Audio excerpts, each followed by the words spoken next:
Hello दोस्तों, नमस्कार। Shweta blog में आप सभी का स्वागत है।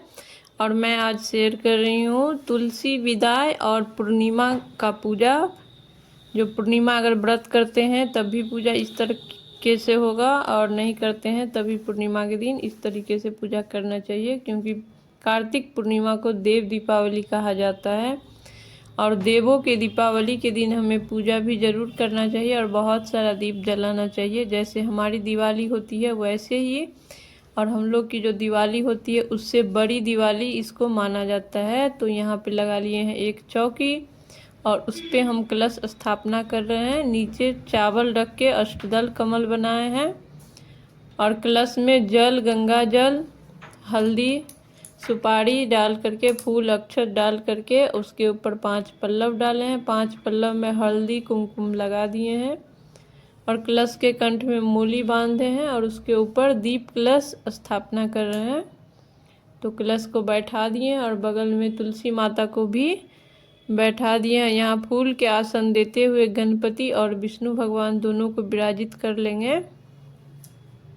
उसके बाद करेंगे पूजा। देखिए, सभी को गंगा जल और शुद्ध जल से स्नान करवा लेंगे, स्नान का भाव। कलश को भी। और तुलसी माता का हम सुबह में जल सींच करके हल्दी चंदन कुमकुम से पूजा किए थे, इसीलिए अभी जल नहीं सींचेंगे। और ये ना प्रदोष का समय है, शाम होने वाला है, अभी हुआ नहीं है। और तुलसी विदाई आप सुबह में भी कर सकते हैं और शाम, दिन में किसी भी टाइम कर सकते हैं, लेकिन अंधेरा होने से पहले, शाम का जो दिया बाती होता है उससे पहले करना है। तो देखिए, यहाँ पे हम स्नान का भाव करवाने के बाद सभी को लगा देंगे रोली चंदन। गणपति को और विष्णु भगवान को, तुलसी माता को सिंदूर लगा देंगे। सिंदूर आप कोई सा भी ले सकते हैं, लाल या पीला, कोई भी सिंदूर लगा सकते हैं। और सभी को ना वस्त्र का भाव करके मूली चढ़ा देंगे। और माता को सिंदूर लगाने के बाद जो उंगली में लगा हुआ रहता है, या किसी भी पूजा में आप अगर सिंदूर टिकते हैं और उंगली में जो लगा हुआ रहता है वो अपने मांग में लगाना चाहिए। तो वो मैं यहाँ पे लगा ली हूँ। और सभी को वस्त्र का भाव करते हुए मूली चढ़ा देंगे। माता रानी को चुनरी चढ़ा देंगे।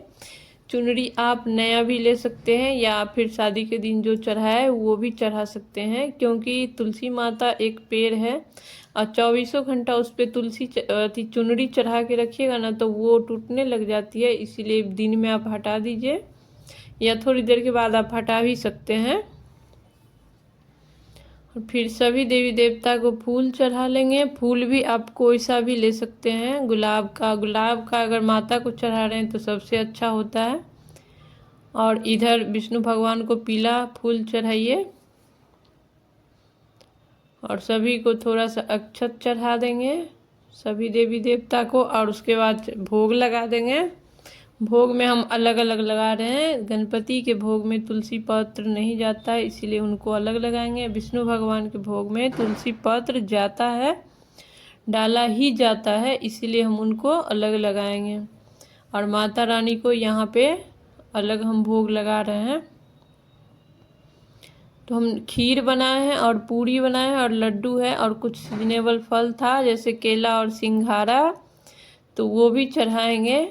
और खीर की जगह आप हलवा भी बना सकते हैं, लेकिन पूर्णिमा के दिन दूध, चीनी, चावल से जो खीर बनता है उसका विशेष महत्व होता है। इसीलिए आप पूर्णिमा के पूजा में खीर ही बनाइए। तुलसी विदाई में आप हलवा भी बना सकते हैं सूजी का। तो यहाँ पे माता रानी को भी हम भोग लगा दिए हैं प्लेट में।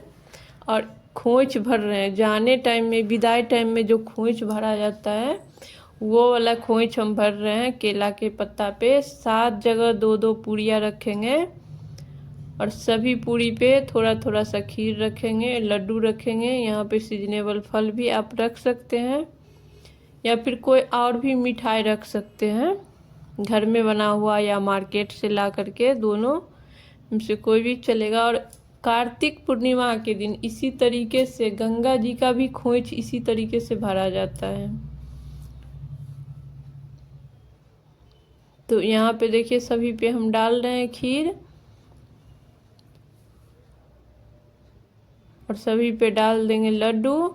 और ये जो प्रसाद होता है ना खोइच भरने के बाद, वो जो हम तुलसी विवाह किए थे और उस दिन अगर हम प्लेट चढ़ाए थे दान करने के लिए, तो उस प्लेट में ये सारा खोइच डाल करके ये जो पूरी खीर लड्डू है उसमें रख दीजिए और फिर उसको दान कर दीजिए। अगर ऐसा नहीं है तो आप 7 सुहागिन महिला को बुला लीजिए और सातों को सीरा सिंदूर हल्दी लगा करके और उनको एक एक खोइच उनको दे दीजिए। ऐसा भी संभव नहीं है तो घर में जो बच्चे हैं सभी को एक एक प्रसाद रूपी उठा करके सभी को दे दीजिए। मतलब तीनों में से कोई भी कर सकते हैं, लेकिन 7 महिला को बुला करके अगर आप खोइच देते हैं तो वो सर्वश्रेष्ठ होता है। या फिर जो बर्तन आप दान कर रहे हैं उस बर्तन में ये खोइच का सामग्री जो है वो रख के पंडित जी को देते हैं, वो सर्वश्रेष्ठ होता है। वो दोनों में से कोई कीजिए तो वो ज़्यादा अच्छा होता है। और जितना हमने शादी वाला दिन जितना सामान रखा था वो सारा सामग्री भी आज इसी के साथ दान कर दिया जाता है। तो पंडित जी अगर नज़दीक में नहीं है तो होता क्या है कि ये रहने वाला चीज़ नहीं है, खराब हो जाएगा। तो आप 7 महिला को बुला लीजिए। 7 महिला नहीं हो पाती है तो घर में बच्चे हैं जो भी हैं सभी को दे दीजिए। 7 में से 6 आप उनको दे दीजिए जो घर में है, या महिला आ रही है उनको दे दीजिए। उसमें से थोड़ा सा आप अपने आंचल में भी आपको ले लेना चाहिए। अपने घर की शुभता के लिए वो आपका आशीर्वाद हुआ, माता से हाथ जोड़कर प्रार्थना करके उसमें से थोड़ा सा आप अपने आंचल में भी रख लीजिए। और फिर देखिए यहाँ पे खोइच भरा चुका था और हम कर रहे थे आरती। आरती आप तीनों आरती गा सकते हैं या कोई भी एक दो आरती भी गा सकते हैं। गणपति का जैसे पहले कीजिए और फिर उसके बाद विष्णु भगवान का, उसके बाद तुलसी माता का, तीनों आरती गा करके भी आप कर सकते हैं। या नहीं तो मंत्र बोलते ओम गण गणपते नमः, ओम विष्णुए नमः, ओम माँ तुलसी नमः, ऐसे भी करके ओम वरुण कलशाय नमः, ऐसे भी बोलते हुए आरती कर सकते हैं। मतलब आपको अगर नहीं आता है तो परेशान होने की कोई बात नहीं है, भगवान भाव देखते हैं। और फिर आज है देव दीपावली, तो आज बहुत सारा दीप जलाना चाहिए और उसका विशेष महत्व होता है क्योंकि हम लोग के दीपावली से बड़ी होती है देव दीपावली। तो इसीलिए कोशिश करना चाहिए कि हमें ज़्यादा से ज़्यादा दीप प्रज्वलित करना है। तो हमने जहाँ पूजा किया था वहाँ लगाया, अपने घर के मंदिर में लगाया, अपने आंगन में लगाया, जितने देव वृक्ष हैं सभी वृक्ष में लगाया, या फिर अगल बगल मंदिर है तो वहाँ जाके लगा सकते हैं, गौशाला है तो वहाँ जाके लगा सकते हैं। और जब दीपक शांत हो गया यहाँ पे,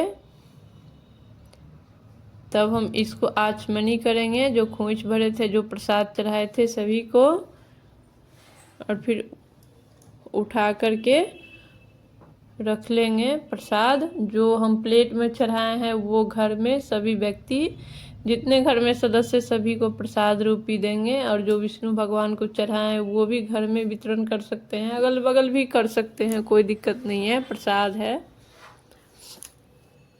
जो खोइच भरे हैं ना वो इस सामग्री के साथ, इसमें अगर आप प्लेट चढ़ाए हैं तो प्लेट में डाल के कीजिए, नहीं प्लेट चढ़ाए हैं तो ऐसे ही सामग्री के साथ पूरी खीर रख दीजिए। और इसी तरीके से इस प्लेट में जो भी सामान है, नारियल, साड़ी, चूड़ी, बिंदी, वो सब पंडित जी को दे सकते हैं। बहुत सुखी संपन्न ब्राह्मण जो होते हैं उनको देने से ज़्यादा अच्छा होता है कि किसी गरीब आदमी को दे दीजिए। तो अगर ब्राह्मण को कर रहे हैं तो वो सर्वश्रेष्ठ है, लेकिन ब्राह्मण ज़रूरतमंद होना चाहिए। ऐसा नहीं कि बहुत अमीर है उनके लिए इसका कोई वैल्यू नहीं है फिर भी आप उनको दान कर रहे हैं, ऐसा नहीं करना चाहिए। उससे अच्छा है कि जो गरीब परिवार है उनको आप दे दीजिए, कोई भी कास्ट हो। तो सब इसी में डाल के हम इसी तरीके से दान कर देंगे, ये सारा उसी दिन का। और इसमें जो हम खोइच भरे थे उस दिन धान से, वो वाला खोइच भी इसी में जाएगा, देखिए। और उसके अलावा आप कुछ दक्षिणा भी अलग से रख दीजिए। पंडित जी आज नहीं आएंगे तो कल या परसों दे दीजिए।